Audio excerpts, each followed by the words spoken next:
কোথায় যাচ্ছিস? ভার্সিটিতে ভাইয়া। দুটো পর আমি দিচ্ছি। না ভাইয়া, সমস্যা নেই, আমি বাসের জন্য দাঁড়িয়ে আছি, বাস আসলে চলে যাব। আমি ওই রুট থেকেই আসছি। শ্রমিকদের একটা স্ট্রাইক চলছে, সবকিছু বন্ধ, তোর বাস আসবে না, উঠে পড়। কাম।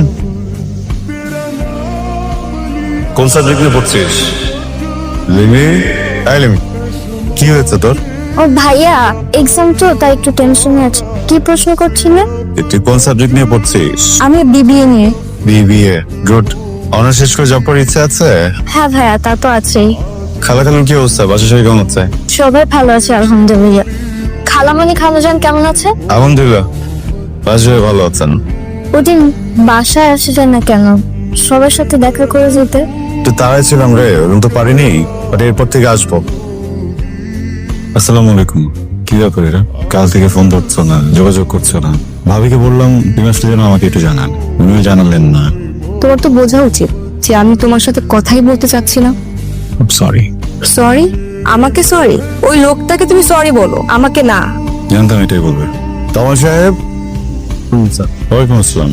তমা সাহেব, আমি কি আপনাকে সরি বলেছি? জি স্যার। ম্যাডাম কি একটু বলবেন? আপনি ওকে স্যার কেন বলছেন? স্যার আসলে ওই দিন রাস্তা সিসিটিভি ফুটেজটা বের করে আমার খোঁজ করেন, জানতে পারেন যে আমি শিক্ষিত বেকার ছেলে, সেই জন্য হচ্ছে স্যার আমাকে চাকরিটা দেন। সেই সুবাদে উনি আমার স্যার। ধন্যবাদ ম্যাডাম, আপনার জন্য আমার চাকরিটা হয়েছে, আমার জীবনের সমস্যাটা সমাধান হয়েছে। আমি দোয়া করি আপনাদের যাতে বিয়েটা হয়, এটাই আমার কাম্য। তমা সাহেব আমার কাজিন, প্রেমিকা না। Sorry sir. ওকে, আসতে পারেন। এই, তোমার সাথে কি আমার প্রেমিক প্রেমিকার সম্পর্ক?